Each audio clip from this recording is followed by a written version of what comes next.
Mr. Martin, thank you very much for being here, sir.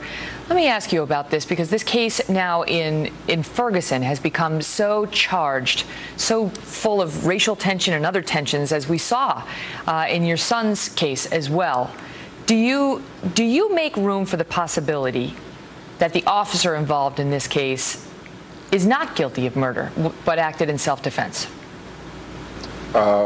Anything is possible, but from all the eyewitness accounts and the coroners, the autopsy reports, it didn't seem like the officer acted in self-defense to me. No. So here's why I ask you that, because, you know, O'Reilly had earlier on his show a debate about whether folks like Al Sharpton and others who are condemning the police officer in very strong terms and making clear their belief that he's guilty are adding fuel to a fire in a dangerous way. And I want to ask you about that, because what emerged in your son's case is that he was minding his own business. He wasn't doing anything wrong, and he lost his life. In this case, are you very sure that Michael Brown was minding his own business and was doing nothing wrong? Well, the facts show that Michael Brown was walking in the middle of the street. The police did admit that he was walking in the middle of the street, and he wasn't doing anything at the time that he had the encounter with the police. Well, that's not true, sir. That is not what the facts are showing. In fact, the New York Times had an article just yesterday that showed what the parties agree on so far, at least, is that there was a confrontation between Michael Brown and the police officer that had Michael Brown fighting that officer in his car, and the gun went off. And even the Brown family attorney came on the Kelly file last night and told me he admits something went on between Michael Brown and that police officer in the car, a struggle. The gun went off.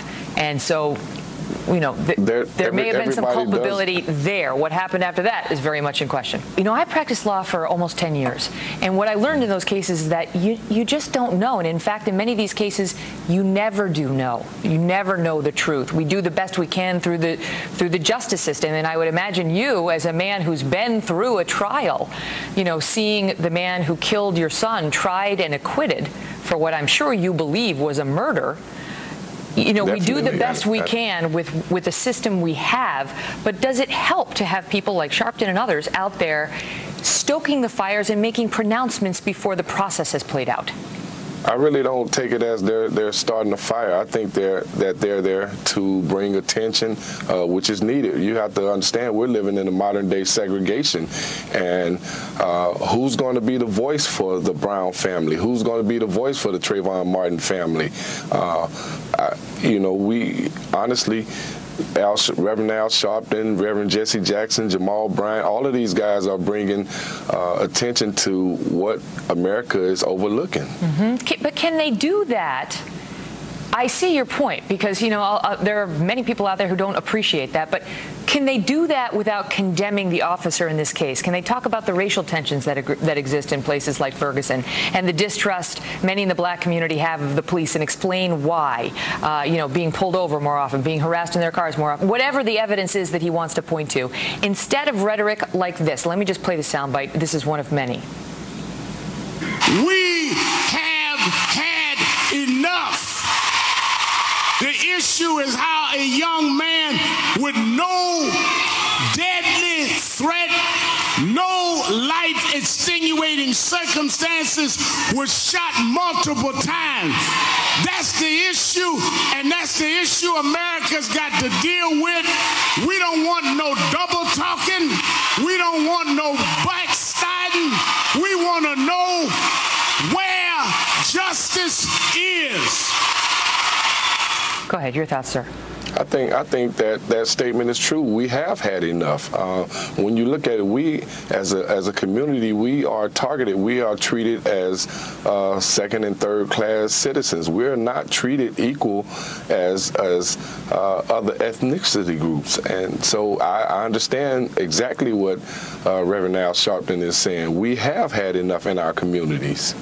Do you think if this grand jury does not return an indictment, it will be accepted, that decision?